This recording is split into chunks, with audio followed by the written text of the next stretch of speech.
Mais dis-moi, il y a un truc qui me dérange dans cette histoire de révolution islamique, mais je sais pas trop comment te dire. C'est que d'un côté, on nous bassine beaucoup avec la démocratie, et là, pour une fois qu'on a une authentique manifestation populaire, un mouvement qui fait la quasi-unanimité dans le peuple, on n'est pas content. Ça, pour moi, c'est un problème propre à l'Occident. L'Occident parle beaucoup de démocratie, tout le temps même, mais d'un autre côté, il n'a jamais vu la démocratie comme un absolu. Il a du mal à croire qu'un mouvement réactionnaire puisse être une authentique manifestation populaire. C'est pour cela que de nombreux intellectuels occidentaux, comme Foucault ou d'autres, ont continué à croire que la révolution islamique pouvait être autre chose qu'un pur désir général de retour à la charia. Mais on aborde ici une vaste question, on la survolera sûrement de nouveau dans la conclusion.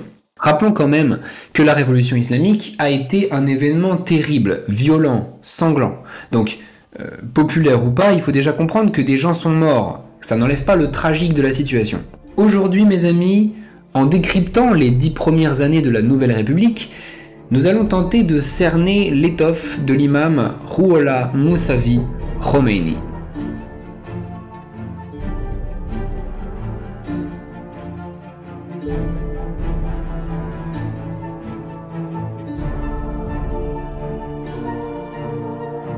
D'abord, je tiens à dire que même si ce nouveau régime est fortement réactionnaire, Khomeini ne dénigre pas pour autant certaines institutions élues au suffrage.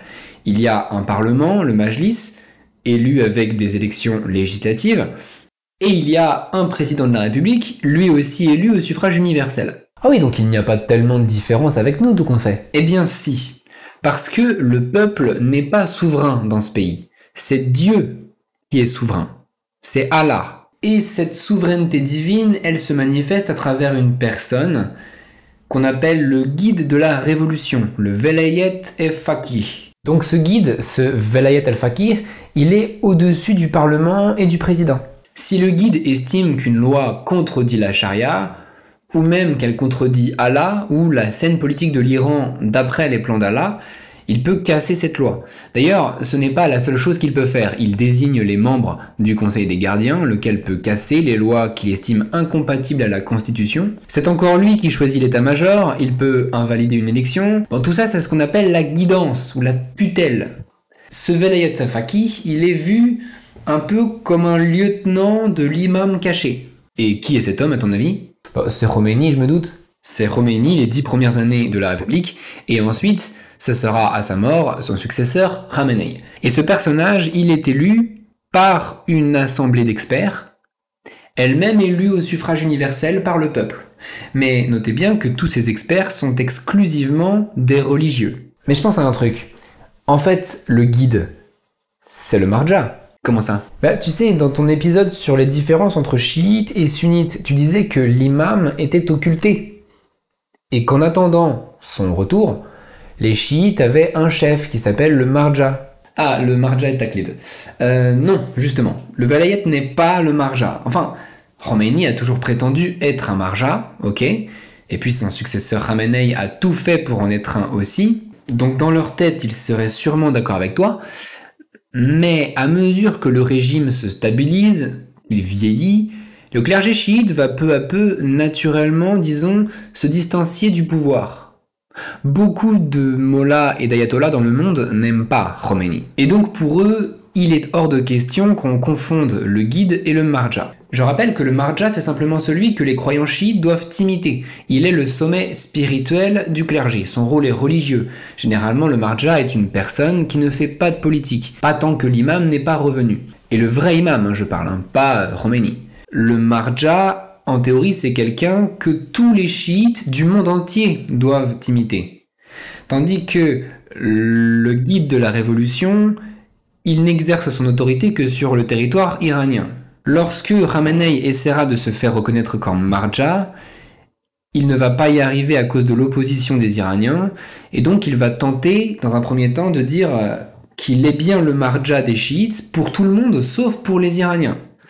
C'est un peu mindfuck, mais c'est un peu ce qu'il a essayé de faire. Sauf que même ça, il n'a pas vraiment pu le mettre en place. C'est un signe que le régime, maintenant qu'il est installé, ne fait pas forcément l'unanimité dans le monde religieux chiite. Voilà donc à quoi ressemble ce régime. Maintenant, voyons ce qu'il a fait. Pourquoi est-ce qu'on dit souvent du mal de l'Iran alors que pourtant son régime jouit d'une vraie popularité, surtout en 1979? Bon, la réponse c'est parce que c'est un régime d'abord qui a versé du sang, tout simplement. À 3 reprises, Khomeini a donné des instructions qui relèvent du désir d'épuration.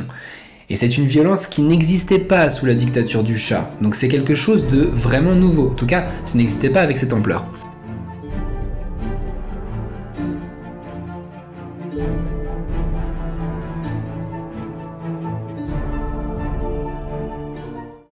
La première épuration, c'est celle de 1979, celle de la révolution proprement dit. Khomeini vient de prendre le pouvoir au nom de Allah.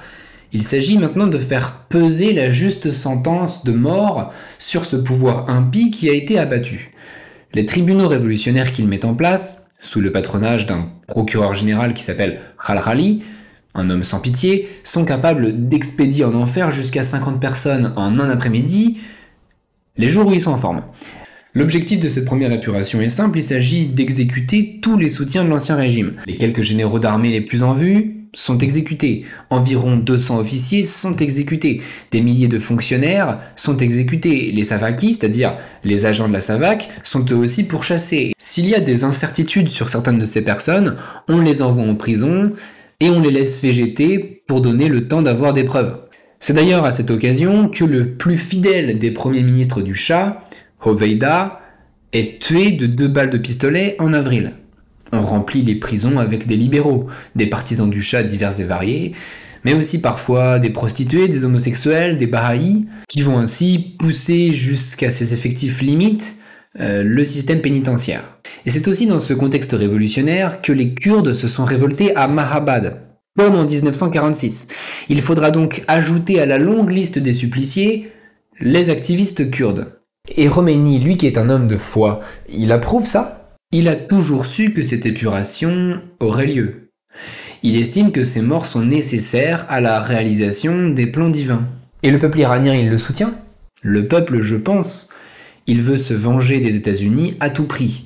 Il est dans un état de surexcitation et se rallie donc à la personne qui donne le plus de caution révolutionnaire. Donc il est plutôt d'accord. Maintenant, le risque, c'est que cette surexcitation finisse par retomber.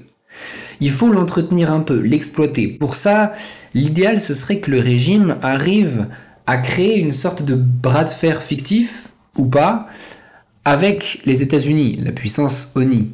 Et effectivement, un prétexte sera trouvé. Le 4 novembre 1979, c'est la crise des otages.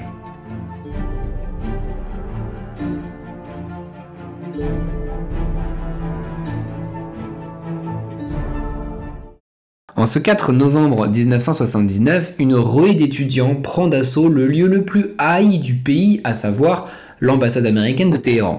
Pendant 2 heures, des militaires américains cherchent à protéger l'ambassade pendant que des diplomates brûlent et broient des papiers confidentiels.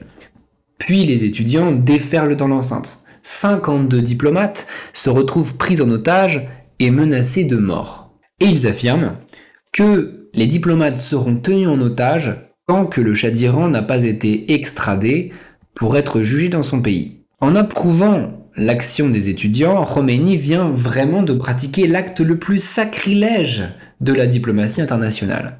Il a violé l'immunité diplomatique.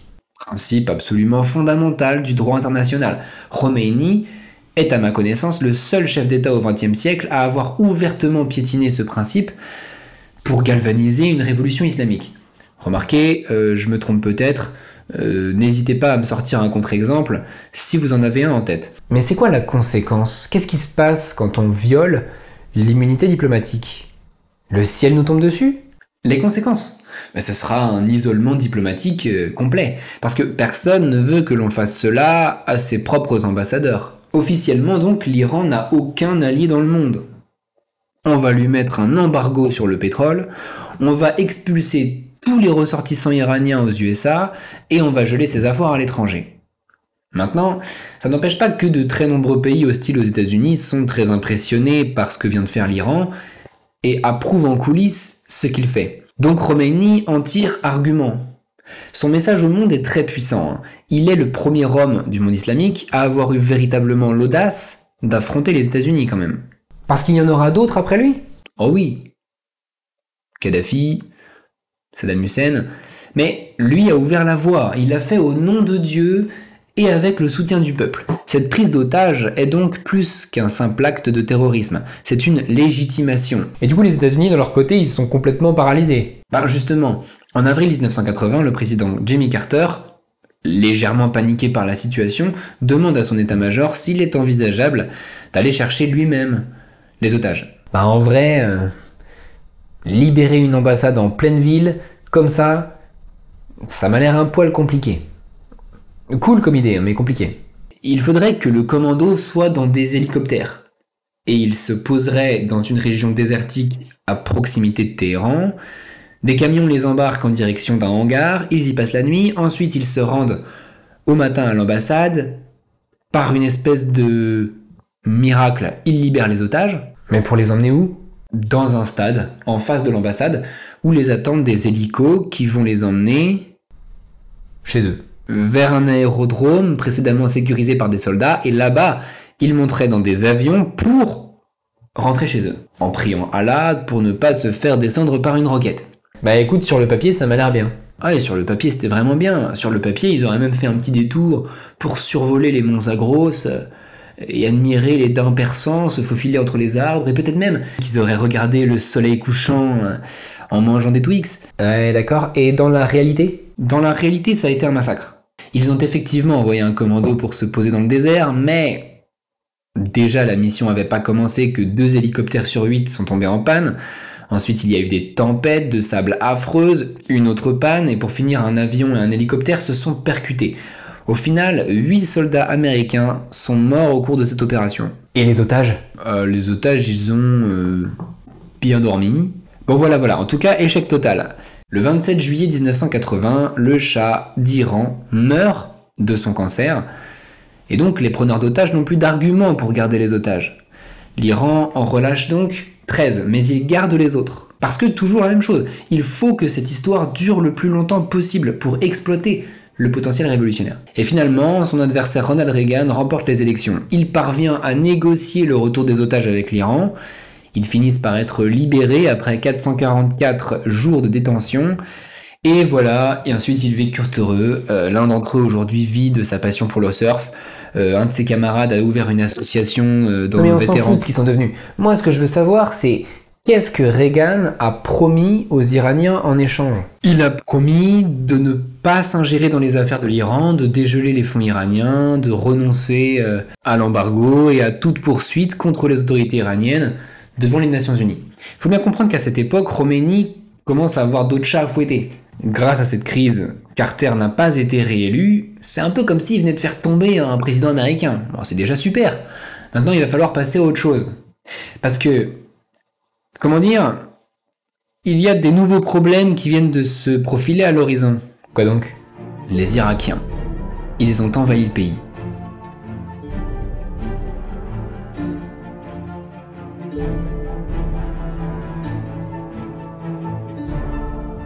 Pourquoi il a envahi l'Iran? Quel rapport? Le régime est tourné contre les États-Unis, pas contre lui. Alors, j'ai déjà plus ou moins parlé de la guerre Iran-Irak dans mon épisode sur Saddam. Je serai donc un peu plus succinct aujourd'hui. Saddam Hussein est en train de nous faire un petit coup vicieux. C'est vraiment de l'opportunisme pur. Il a observé ce qui se passe en Iran et il a remarqué une chose que j'ai déjà dit tout à l'heure, mais qui lui a immédiatement attiré son attention. Khomeini a tué plusieurs généraux d'armée et environ 200 officiers. Il a décapité son armée. Donc c'est le moment ou jamais pour attaquer. En fait, il voulait repousser un peu la frontière sud pour annexer une partie du Khouzistan et particulièrement la ville de Khorramshahr. Cette région est peuplée de nombreux Arabes et donc il estime qu'elle devrait appartenir à la Mésopotamie.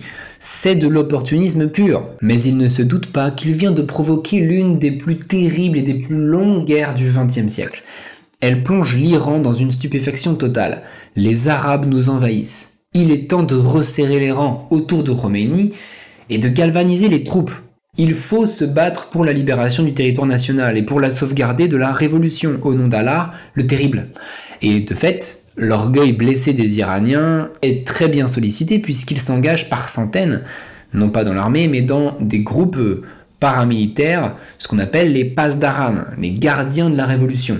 Et effectivement, les Pasdaran parviennent à remporter la lutte, puisqu'en 1982, Khorramshahr est reprise à Saddam Hussein, et ce dernier se retrouve dans une fâcheuse posture.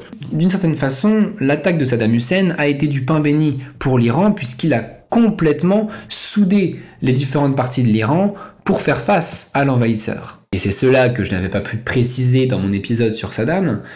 La loyauté bruyante et héroïque des Pasdaran se heurte bientôt à des concurrents très dangereux à l'intérieur du pays. Il y a en Iran des gens qui affirment être encore plus révolutionnaires, encore plus exaltés et qui contestent aux Pasdaran leur monopole sur la propagande. Ces hommes sont les Moudjahidines. Pendant l'été 1981, le régime est confronté à une vague d'assassinats.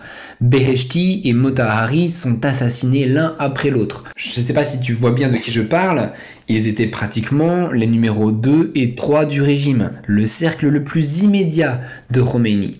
Il les connaît depuis l'époque où il enseignait la théologie à Qom. Le moment le plus traumatique fut l'explosion du bureau du Parti de la République islamique à Téhéran le 28 juin 1981 qui causa la mort de 73 personnes, dont Beheshti lui-même. La mort de Motahari, mais aussi une tentative d'assassinat contre Khamenei, montre bien qu'il y a une liste rouge et que probablement Khomeini lui-même est le dernier nom inscrit sur cette liste. Khomeini prend peur. Il a peur vraiment ? Pas peur de mourir. Il sait que Allah le rappellera tôt ou tard, mais il a peur pour la République islamique. Sa mort pourrait précipiter la République dans une crise, aussi bien successorale qu'institutionnelle. Il se voit obligé de s'enfermer dans une villa à Jamaran, près de Téhéran, gardée par des Pasdaran, priés sur le volet. Le pauvre Khomeini devient littéralement prisonnier de ses gardes du corps et n'ose même plus aller en pèlerinage. Mais qui est derrière ces assassinats ? Les Moudjahidines sont des islamistes, mais ayant intégré un certain nombre de notions marxistes. Ils croient dur comme fer à la propagande par la terreur.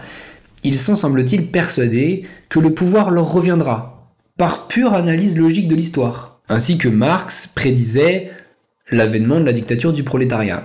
Le nombre de leurs adeptes ne semble pas connaître de limites et leurs actions de rue sont redoutées. Le régime décide donc de créer sa propre milice de rue et c'est une véritable guerre civile qui a lieu dans les grandes villes.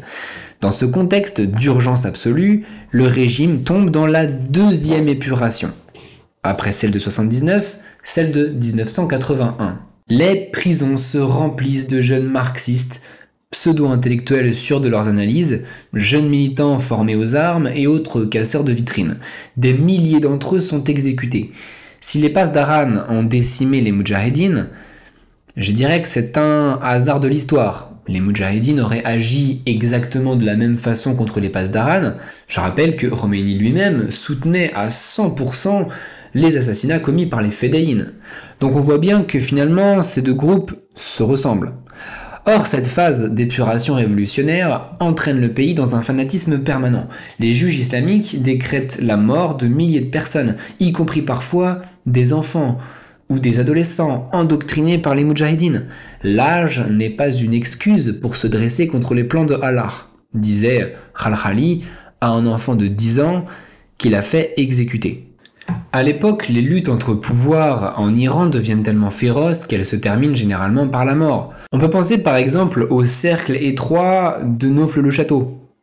Des gens comme Bani Sadr et Qutbzadeh, qui étaient respectivement président de la République et ministre des Affaires étrangères. Eux ont tenté de s'opposer à la cléricalisation excessive du régime et ont clairement comploté contre le pouvoir. Bani Sadr a été destitué et ne devra sa vie sauve qu'à un avion affrété par les Moudjahidines, alors que pourtant il a été élu par le suffrage universel. C'est le premier président de la République islamique. Quant à Qutbzadeh, pour avoir manqué son coup d'État, il sera exécuté. Dur envers certains de ses plus proches collaborateurs qui l'ont trahi, Khomeini ne l'est pas moins avec tous les membres du clergé qui ont des réserves à son égard. La vieille génération des mollahs, un peu déboussolée par les événements, y laissera quelques plumes. Ainsi, Taleghani, ayatollah de tendance nationaliste, est retrouvé mort en 79 dans des circonstances obscures. Shariat Madari est obligé de présenter des excuses publiques et humiliantes en 82 après avoir soutenu une tentative de coup d'État. Il est obligé de retirer ses habits religieux et est assigné à résidence. Quant à l'armée, décapitée une première fois, elle le sera une seconde fois lorsque Khomeini se rendra compte que les nouveaux généraux se méfient beaucoup des mollahs. En 1981, le très populaire général Falahi perd la vie dans un accident d'avion qui laisse, entre nous, les historiens fort soupçonneux. Mais tous ces gens sont innocents. Tous ces gens ont estimé que Khomeini a eu tort de cléricaliser le régime. Les mollahs ne devraient pas concentrer tout le pouvoir dans leurs mains. La plupart d'entre eux ont comploté d'une façon ou d'une autre, et ils ont échoué dans leurs projets. Pendant ce temps, la guerre contre Saddam Hussein fait toujours rage. À partir de 1982 jusqu'à la fin de la guerre, Khomeini aura des dizaines d'occasions pour mettre fin à ce charnier, car Saddam a renoncé à son invasion et il veut la paix. Mais c'est l'Iran cette fois-ci qui ne la veut pas. C'est parce que Khomeini a décidé de lancer une vaste offensive militaire visant à exporter la révolution. Cette décision, une des plus graves qu'il ait prises dans sa vie, va conduire la guerre à une rallonge de 6 ans, entraînant des centaines de milliers de victimes supplémentaires. En effet, l'armée régulière en Iran est doublée et triplée d'organisations paramilitaires comme les Pasdaran, mais aussi les Basiji, qui n'hésitent pas à endoctriner des jeunes adolescents et des enfants. On les envoie donc dans des opérations de déminage, et tant pis s'ils se font déchiqueter par une mine. Pire, on les envoie au front, en scandant des chants religieux, la main solidement attachée à une clé du paradis, en fait une clé en plastique qui a été fabriquée à Taïwan. Là, c'est la République islamique dans sa phase la plus radicale. Le Coran est tout. L'humanité n'est là que pour répondre par des actes à ces injonctions sacrées. Toute autre notion, celle du respect de l'enfance ou autre respect des droits de l'homme, etc., tout doit s'aplatir devant la charia. Cette guerre atroce, qui dure jusqu'en 1988, ne donnera pas les résultats escomptés. Aucune route vers Jérusalem ne sera ouverte, les chiites d'Irak ne vont pas se soulever, aucun gain territorial ne sera obtenu. En fait, alors que Saddam entre complètement en phase d'abattement en 1982, le comportement scandaleux des Iraniens a fortement réveillé à son tour le nationalisme irakien, et ça va jouer en leur faveur.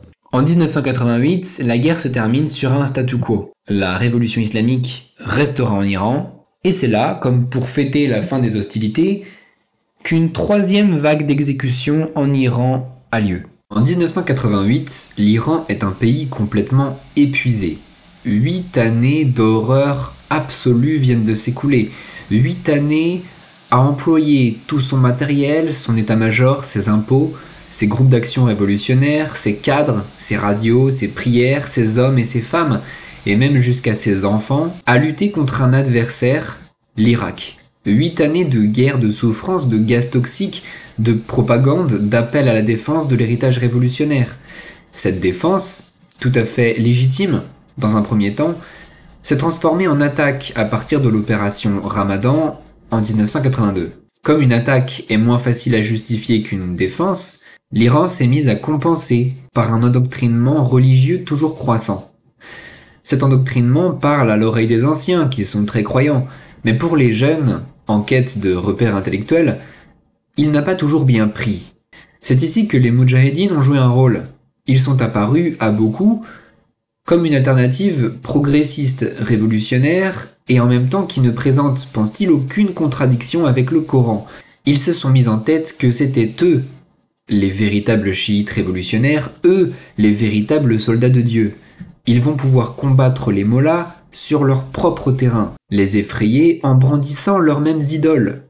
Or, au XXe siècle, les luttes entre groupes révolutionnaires sont souvent parmi les plus sanglantes de la Terre. Inconscience pour les uns, héroïsme pour les autres, les Moudjahidines se jettent en fait dans la gueule d'un tigre pendant l'été 1988, alors que Saddam finissait par repousser enfin l'invasion iranienne. Il n'a pas résisté à une nouvelle poussée audacieuse contre le Rouzistan. Pour cela, il a obtenu la complicité de régiments composés de Moudjahidines iraniens. Cette trahison servira de prétexte à l'épuration de 1988. Sur la base d'une fatwa de l'imam, les prisonniers moudjahidines sont soumis à des interrogatoires terribles. Le moindre commentaire des approbateurs sur la République islamique est utilisé comme pièce à charge pour aboutir à une condamnation à mort. On estime que le nombre de prisonniers tués est proche de 12 000 individus. Khomeini, qui était censé signer les décrets d'exécution, a tellement mal au poignet qu'il donne procuration à un comité. Cet été sanglant provoque un grand effet sur la conscience de Montazeri. Ce dernier survivant des héritiers spirituels de Khomeini, perçu comme son successeur logique, est pris de fièvre à la vue de tout ce sang versé. Ses remords exaspèrent Khomeini, qui finit par l'écarter et le remplacer par le fameux Khamenei.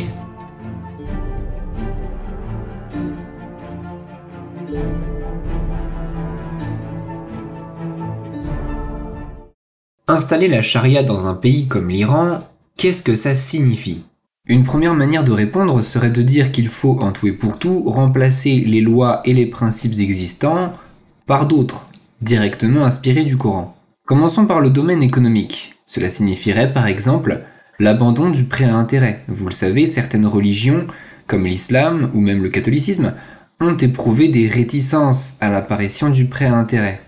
Il était donc possible que la charia, en langage économique, signifie l'abandon du prêt à intérêt. Sans doute, beaucoup d'ayatollahs y ont pensé, mais en pratique, cette abolition n'eut pas lieu. La véritable nouveauté en matière économique fut la brusque nationalisation de très nombreux secteurs de l'économie. Les biens des propriétaires en fuite, ou ceux de leur famille, sont confisqués. Les bureaux d'études, les caisses de retraite et d'épargne et les terres incultes sont tous confisqués sur décret également. Quant à l'industrie, la part de l'État y passe de 40 à 70%. Alors ce n'est pas ici du socialisme. Si c'était le cas, il y aurait eu une planification. En fait, l'État révolutionnaire cherche surtout à se stabiliser dans un contexte où l'économie a été fragilisée par la fuite des hommes compétents et l'arrêt temporaire des raffineries. Sur le plan juridique, il faut islamiser le droit. Par exemple, le témoignage d'une femme devant la barre est retenu comme valant la moitié de celui d'un homme, conformément à des principes coraniques.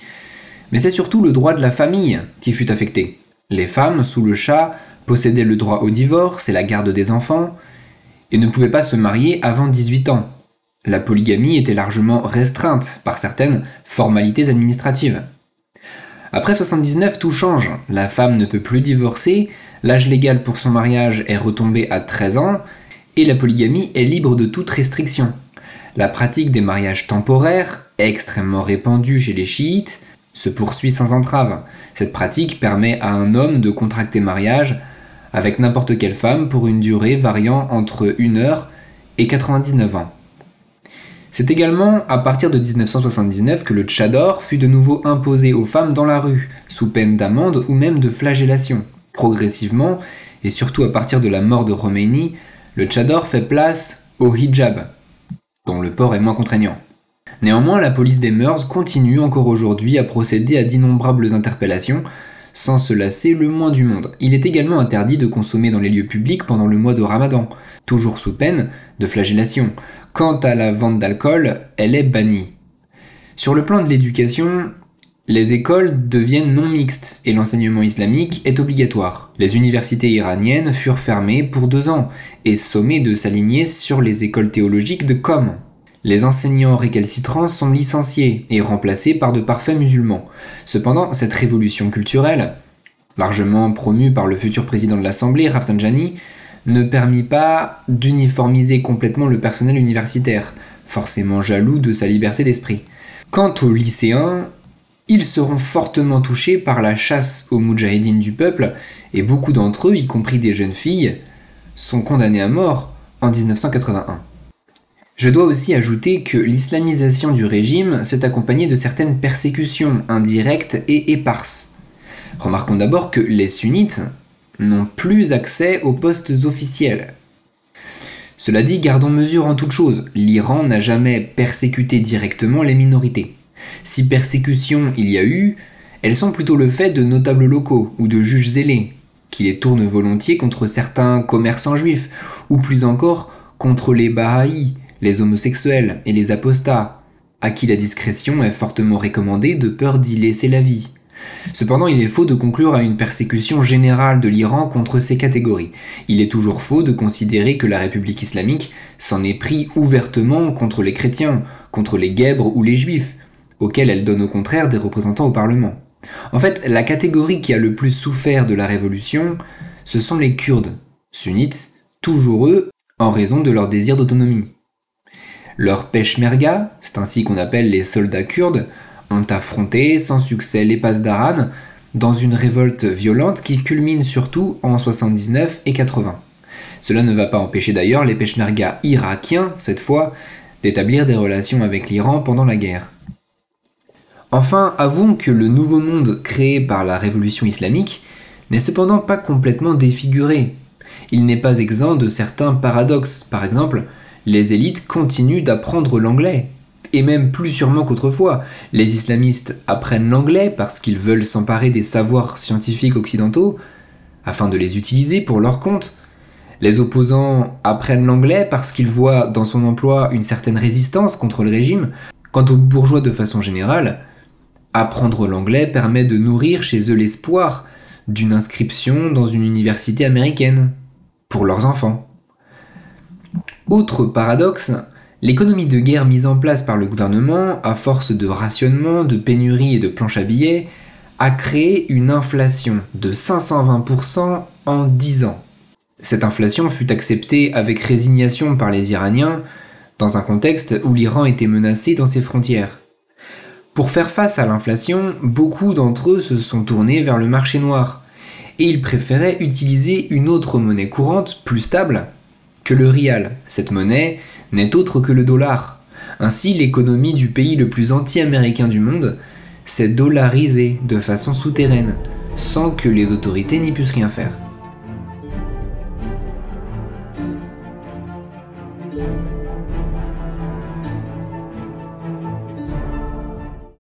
L'Iran est traité d'État voyou. On l'a mis au banc des nations. Est-ce qu'on a raison de le traiter en paria de la sorte? Faut bien dire qu'en tout cas, sous Khomeini, il n'a pas manqué une occasion pour se brouiller avec tout le monde. Je vais donner 3 exemples pour illustrer cet isolement systématique de l'Iran à laquelle il a vraiment lui-même participé. Première chose, l'Iran, idéologiquement parlant, ne peut compter que sur 2 véritables amis. Le Hezbollah, au Liban, et le Dawa, ou les mouvements islamiques chiites, en Irak. Et je ne vais pas vous apprendre que ces mouvements sont considérés comme terroristes. À partir de 1983, le Hezbollah est même impliqué dans des attentats terribles, comme celui de Beyrouth, et des enlèvements d'otages occidentaux à répétition, ce qui a pour effet de prolonger indirectement la colère occidentale après la crise des otages, mais cette fois-ci dans le territoire libanais. Donc déjà, première source d'isolement, ses seuls véritables alliés sont des groupes terroristes. Deuxième illustration, l'Iran n'arrive pas à s'entendre avec l'autre grande puissance islamique de la région, l'Arabie Saoudite. En effet, en 1987, les pèlerins chiites et les pèlerins sunnites sont pris dans des affrontements sanglants dans la ville de La Mecque. Dans un contexte où la guerre Iran-Irak fait rage depuis 7 ans, les pèlerins profondément sunnites ne supportent pas la prétention des chiites à prendre la tête du soulèvement anti-occidental alors qu'ils ne représentent qu'une fraction minoritaire de l'islam. Si on ajoute à ça le fait que les pèlerins chiites iraniens ont profité du pèlerinage pour diffuser leur message politique, et ce dans un pays qui est quand même discrètement allié des États-Unis, cette espèce de présomption iranienne a paru inconvenante pour un peu tout le monde à la Mecque. 400 morts seront à déplorer dans ces affrontements qui n'ont pas seulement concerné les pèlerins, mais aussi les forces de sécurité saoudiennes qui ont fait tirer sur des pèlerins chiites apparemment. Devant la violence de cet événement, Khomeini appelle publiquement les Saoudiens à renverser la dynastie saoudienne. Cet événement tient une grande place dans la haine farouche qui oppose les 2 pays encore aujourd'hui et nous rappelle que l'Iran est d'une certaine façon limité dans l'Oumma par le courant hétérodoxe qu'il incarne. 3e illustration et non des moindres, le moment le plus emblématique du discrédit international de l'Iran, bien sûr, en février 89, Khomeini, comme vous le savez, a publié cette fameuse fatwa tournée contre Salman Rushdie en raison des blasphèmes contenus dans son livre Les versets sataniques. Il demande à tous les musulmans zélés d'exécuter l'auteur du livre, les éditeurs et tous ceux qui en connaissent le contenu contre récompense. Cette fatwa contre Salman Rushdie lui a valu un discrédit international. Mais il faut bien comprendre que de son point de vue, il s'agit d'abord d'interdire le blasphème contre Dieu. Même s'il se doute bien que les États désavoueront cette fatwa, il s'attire une certaine sympathie chez les populations musulmanes du monde entier, qui cherchent à replacer Dieu et son prophète au centre de toute pensée juridique, sociale et politique. Interdire le blasphème leur paraît être un premier jalon pour construire spirituellement la lutte contre l'Occident. Cette lutte, Khomeini en aura été un pionnier puisqu'il meurt le 3 juin 1989, à l'âge de 86 ans.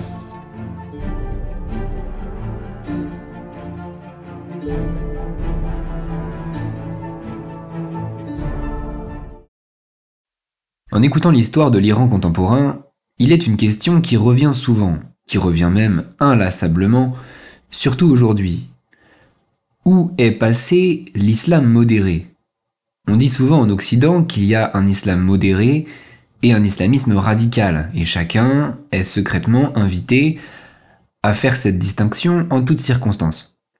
Mais si l'on regarde le paysage chiite iranien de 1979, il faut bien admettre que l'islam modéré semble avoir été politiquement inexistant. Peut-être pensez-vous à ce sympathique Shariat Madari et son air d'Albus Dumbledore bienveillant, mais si l'on est un peu raisonnable, on avouera qu'il n'a guère de troupes, et si par modéré on cherche quelqu'un qui ne considère pas la femme comme socialement inférieure, alors Shariat Madari n'est pas modéré du tout.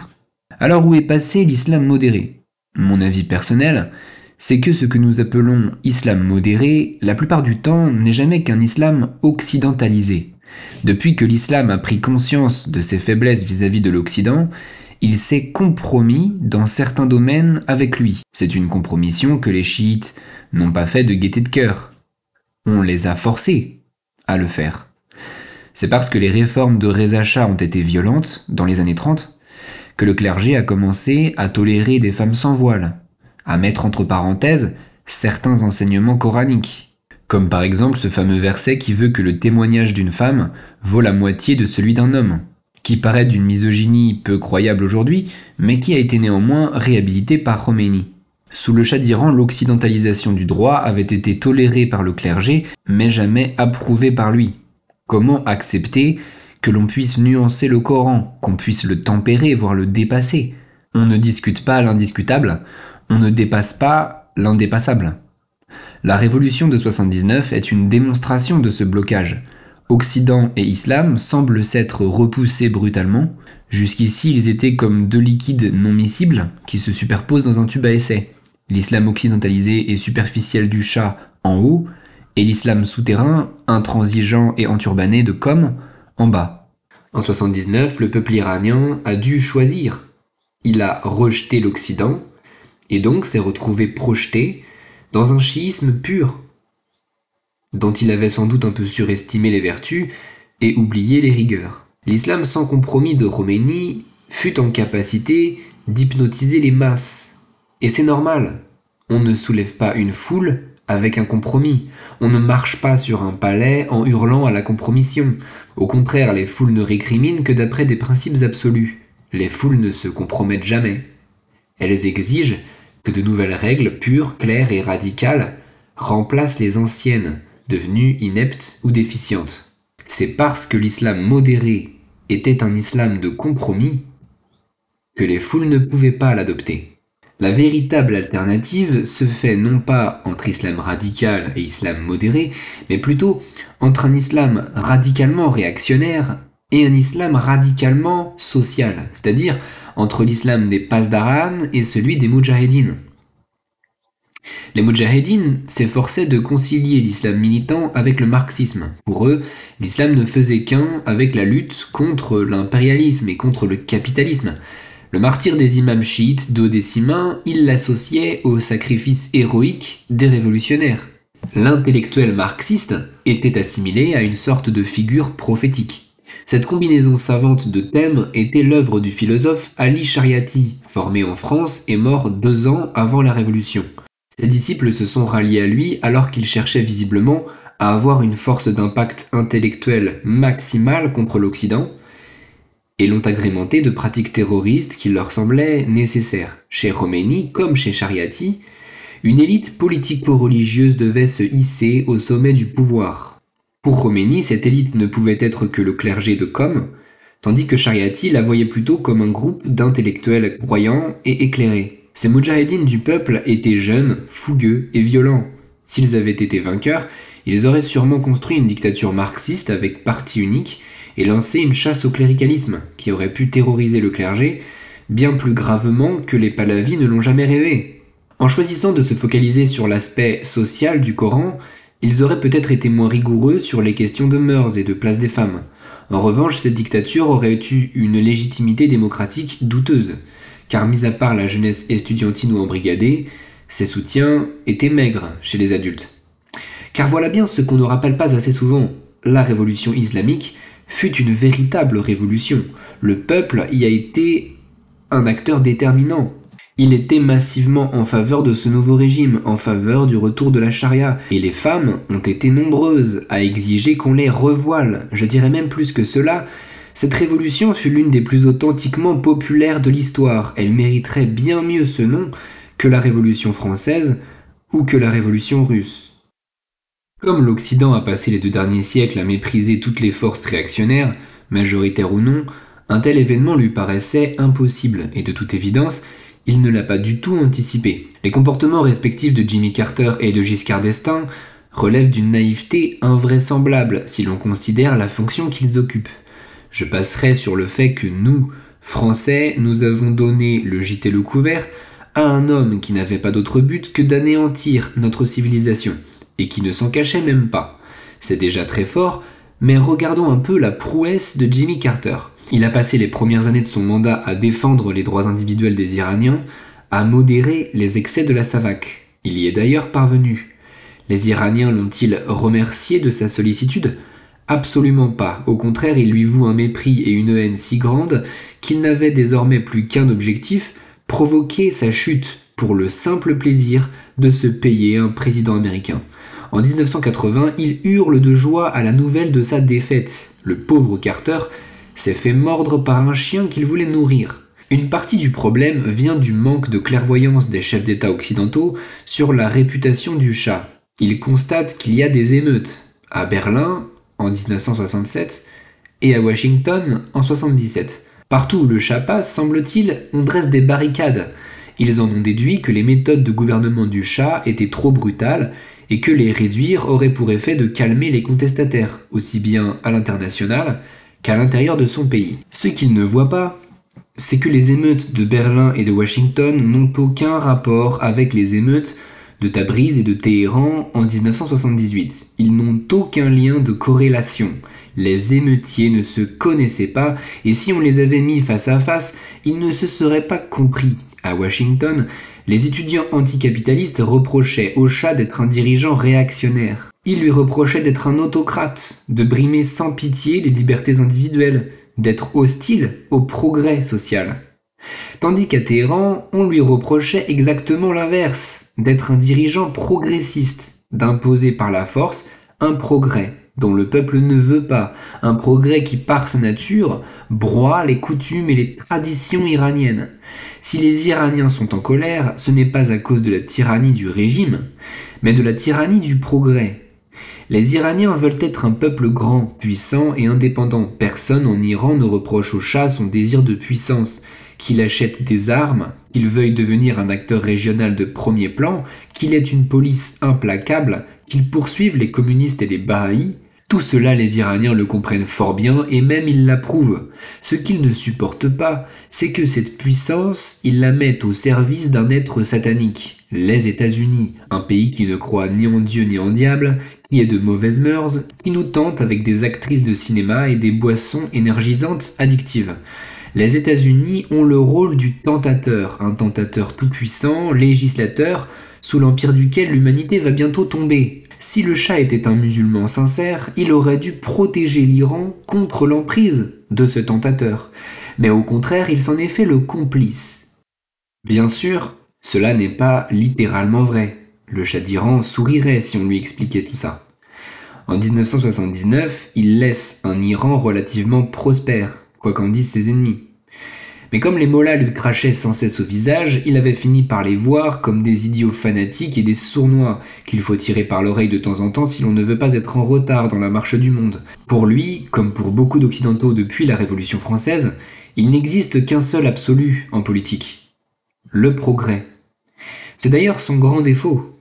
On lui apporte tous les matins sur son bureau des statistiques, sur les fleuves, les routes, les usines. Il ne considérait le peuple iranien que comme un ensemble de chiffres et de graphiques qu'il faut tirer dans un sens ou dans l'autre, selon ce qu'exige sa conception du progrès. Et c'est au milieu de ces chiffres et de ces graphiques qu'apparaît Khomeini. Le moins qu'on puisse dire, c'est qu'il ne parle pas à des chiffres, lui. Il parle à des hommes de chair et de cœur. Progresser, oui, mais progresser vers quoi ? Vers la réalisation des plans de Dieu. Voilà une finalité claire, voilà un langage que les Iraniens comprennent. Est-ce que Dieu veut notre soumission aux États-Unis, aux impies ? Bien sûr que non. Précisons que l'Iran est un pays qui n'a jamais été vraiment colonisé. Occupé, oui, mais colonisé, pas vraiment. Par conséquent, il n'a jamais eu de véritable guerre d'indépendance, et donc pas de véritable mythe fondateur pour le peuple iranien. Khomeini lui a donné cette guerre, il lui a donné ce mythe. Ce fut la crise des otages.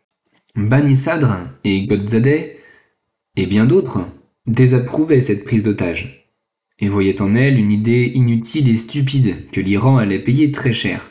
Mais Khomeini les chassa comme avec un chasse-mouche. Il savait, lui, que l'Iran avait besoin d'un mythe, d'un face-à-face avec les États-Unis, où il fallait miser, jouer et remporter. Après 444 jours de bras de fer, Khomeini obtint le maximum qu'il pouvait obtenir. Un président américain a été dégagé, un autre l'a remplacé, et pour la première fois de l'histoire, l'Occident n'est plus le donneur de leçons, mais le receveur, ce qui est forcément appréciable. Pour autant, l'histoire n'était pas terminée. Les critiques de Bani Sadr retentissaient encore dans ses oreilles. Ce triomphe passager, il est vrai, avait eu un prix. Un isolement diplomatique absolu, qui pourrait bien s'avérer fatal pour l'imam si une guerre éclatait. Or, il n'eut pas de chance, car justement il éveilla l'appétit d'un prédateur voisin, Saddam Hussein, qu'il attaqua en se disant que personne au monde ne lèverait le petit doigt pour venir au secours d'un pays preneur d'otages. Ayant frappé à toutes les portes, traîné sa cause jusque devant les Nations Unies, l'Iran ne recueillit en effet qu'un mépris général, y compris par ses propres frères sunnites. Abandonné de tous, il fit de cette solitude sa bannière. Le monde ne veut pas de nous, eh bien nous ne voulons pas de lui non plus. Ceux qui sèment la guerre récoltent la guerre. Désormais, point d'autre loi que la charia, point d'autre mort que le martyr. Nous marcherons sur l'Irak, nous assiégerons Jérusalem et nous terrasserons Satan. Mais lorsqu'il s'aperçut qu'il n'y avait plus assez d'hommes à saigner, dans une rage contenue, il demanda que les Iraniens envoient leurs propres enfants à des kilomètres de là, mourir dans un pays qui n'était pas le leur, et pour un Dieu qu'ils n'ont jamais vu. Persuadé qu'Allah lui donnerait raison tôt ou tard, il avait exigé des Iraniens le plus lourd des sacrifices, le sacrifice infantile, le sacrifice abrahamique par excellence, et il compta encore sur ce capital pour faire durer la guerre aussi longtemps que l'Iran conserverait de force vitale, ce qui constituait une agonie interminable de 8 ans. Mais il ne parvint pas à la faire durer davantage. Il avait conduit son peuple sur des sentiers si éprouvants que ce peuple iranien, exténué, vidé, fourbu comme un chien en chasse, soudain, s'écroula sous lui. Telle fut la dernière amertume de l'imam Rouhollah Moussavi Khomeini.